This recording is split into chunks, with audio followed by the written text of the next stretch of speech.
What's up, Best Bite Bakers? Welcome back. Today I'm gonna make a 2-tier lemon zucchini cake with blackberry jam and lemon cream cheese frosting. I've got my ingredients prepped and ready to go, so let's get started. I'll preheat my oven to 350 degrees.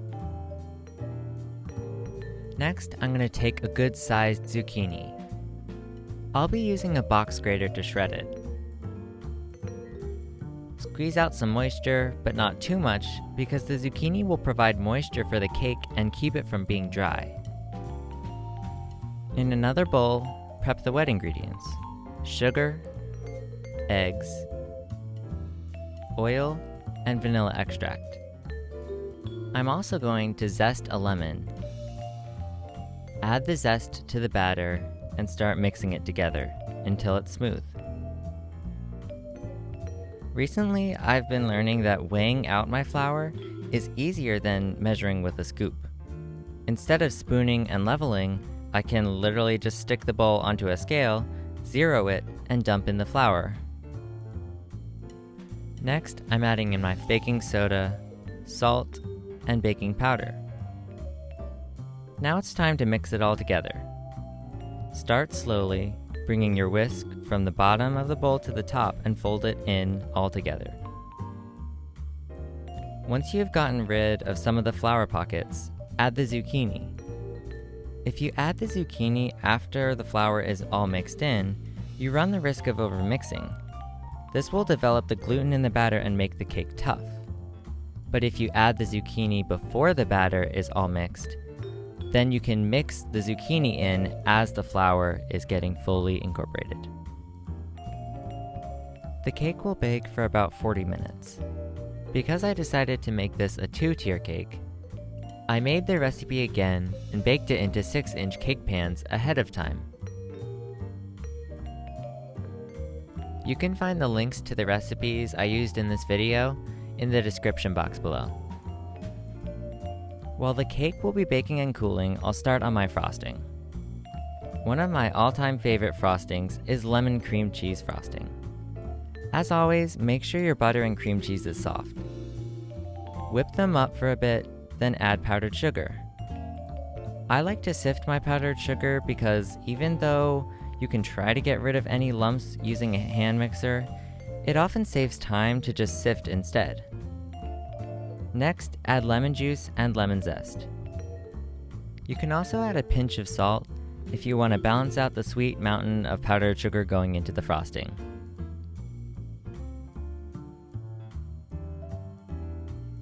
Split some of the frosting into 2 bowls, and color one medium purple using whatever food coloring you have.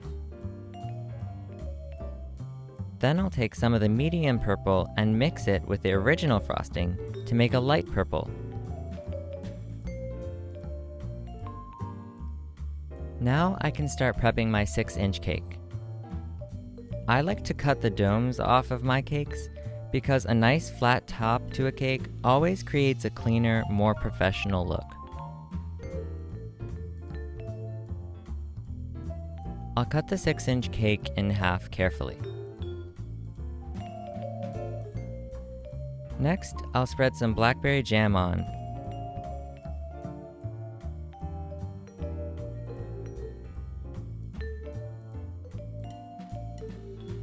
I'll add some frosting on top of the jam before sandwiching with the other layer.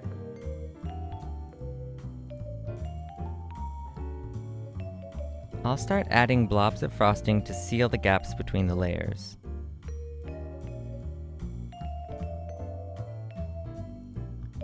Then I'll use a bench scraper to smooth down the sides.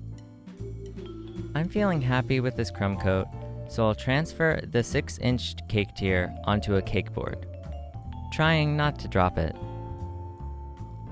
I'll put it in the fridge and let the frosting firm up.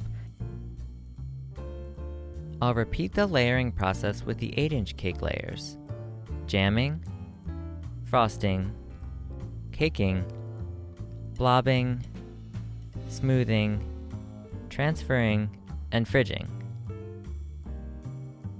Now I can move on to decorating. To create an ombre look, fill 3 piping bags with frosting, one with white, one with light purple, and one with medium purple. I'm going to start piping some white frosting from the bottom to about halfway up the side of the cake. Do the same with the light purple frosting, working your way up the side until you reach the top. Don't worry if it looks messy, because you'll be smoothing it in a minute.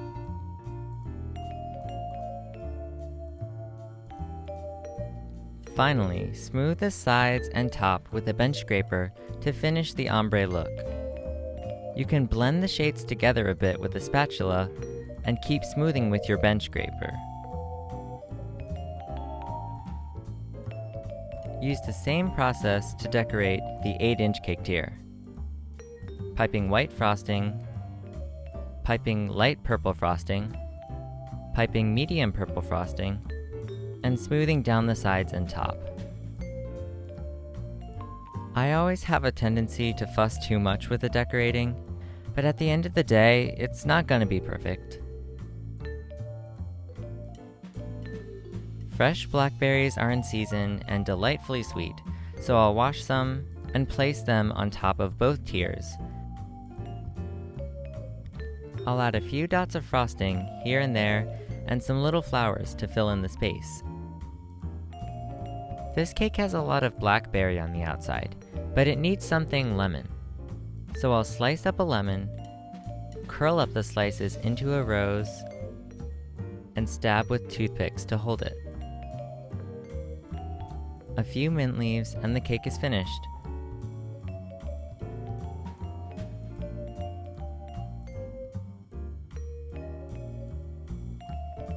I'm sharing this cake with Caleb, who has been helping me with my videos, running a camera, asking questions, sharing his opinion, editing the footage, and recording voiceovers with me. He's definitely earned a slice of cake this summer. He thought it was moist and flavorful, and neither of us could taste zucchini. Let me know what you think about this cake. Leave a quick comment below, give the video a like if you learned something, and thanks for watching. See you soon!